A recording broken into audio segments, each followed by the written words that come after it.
A few years ago, my husband Chris came home with a pretty shocking statement. He walked in and he said, "That's it. I'm done. I'm finished. I'm starting my own business." And I looked at him and I said, really? Because we have 3 small kids. And last time I checked, we had $52 in our bank account. And Chris said, "I know, but I just know that this is what I'm supposed to do right now." As I stood there in the kitchen listening to Chris share with me about his determination to start his own business, he explained to me that he had just read a book that had increased his faith. He was frustrated with feeling like he was giving all of his work to other people. And he knew that God had spoken to him, and it was time for him to start his own business. As Chris was standing in the kitchen of the house that we lived in at the time, there was this blue sign standing behind him, and it had a Bible verse on it. And immediately my eyes were drawn to this Bible verse. And it was Psalm 27 that says, "Some trust in chariots and some in horses, but we trust in the name of the Lord our God." And as I looked at the sign and as I looked at Chris, he said back to me, "Well, are we going to do this?" And I said, "I guess we are." And he said, "Okay, well, I'm actually going to need 50 of that $52 to go get my business license, and we need a name." As I took a second to just kind of exhale and let the reality of this big decision settle in, I looked at him and I pointed to the sign and I said, "It's going to be called Trust Electrical." That was over 12 years ago. And since then, my husband Chris has been working really hard to build his business. But here's the thing. Just because we listen to what God is doing in our lives and leading us to do doesn't mean that everything is just going to instantly fall into place. I can tell you a dozen stories of times where he's come home and he's had to admit that he made a really bad business decision, or somebody gypped him out of some money, or he had another frustration of having to find help with the projects that he was working on. Listening to God is sometimes really complicated and really hard. But as I look back on Chris's journey to starting Trust Electrical, I think about how different life could look if he hadn't listened to God in that moment. I don't know that we would be here right now on the Fixer Per Farm. I don't know that he would have had some of the opportunities that he's had through his business to do ministry for churches right here in our own city. And I don't know that we would be able to be at the place in our lives right now where we're at today had Chris not obeyed. I think Chris is actually really similar to Noah, but don't tell him I said that, okay? He is just a guy who sometimes just has to figure things out. And I don't know if you're anything like myself, but I need a plan. And I need to know A, B, and C. And then if A, B, and C doesn't work out, what is plan D? But sometimes we just need to have that faith just to jump right into that assignment and trust that it's all going to fall into place eventually. Well, if you have your Bibles, turn with me back to the book of Genesis, because we're going to pick back up and see how Noah became a man who really had to listen intentionally to the instructions that God was giving him. In Genesis chapter 6, verse 14, this is what it says. "Make yourself an ark of gopher wood. Make rooms inside the ark and cover it inside and out with pitch. This is how you are to make it. The length of the ark, 300 cubits, its breadth, 50 cubits, and its height, 30 cubits. Make a roof for the ark and finish it to a cubit above and set the door of the ark in its side. Make it with a lower, second, and third deck." Now, I don't know about you, but as I'm reading this and I'm hearing these very specific instructions that God is giving Noah to build this ark, I'm thinking, well, you know what? If God would just speak to me that way, I could obey him and I could follow through with these really hard assignments.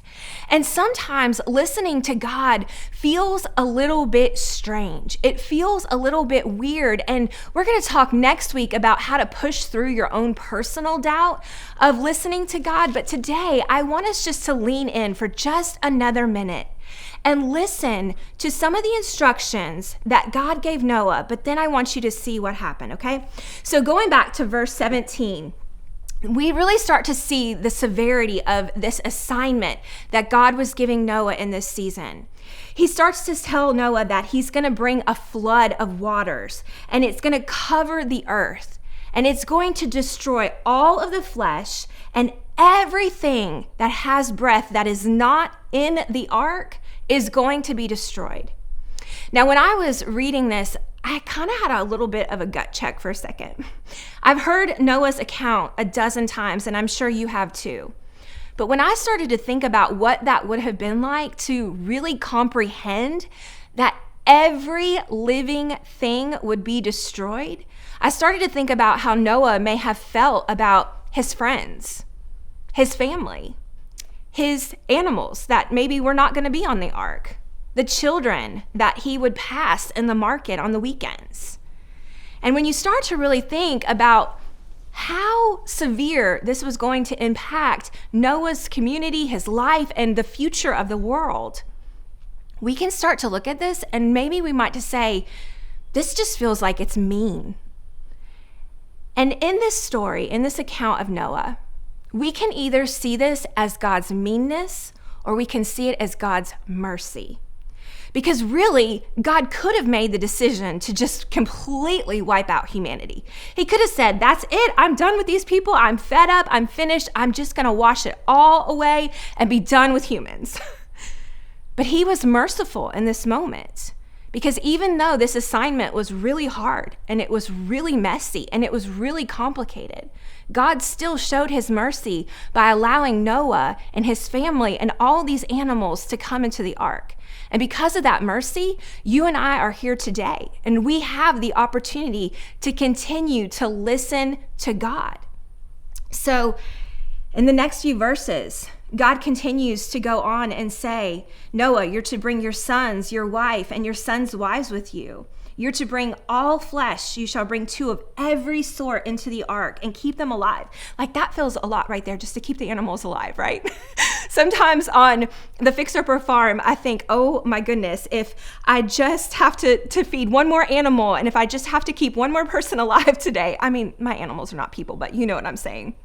It feels like a lot.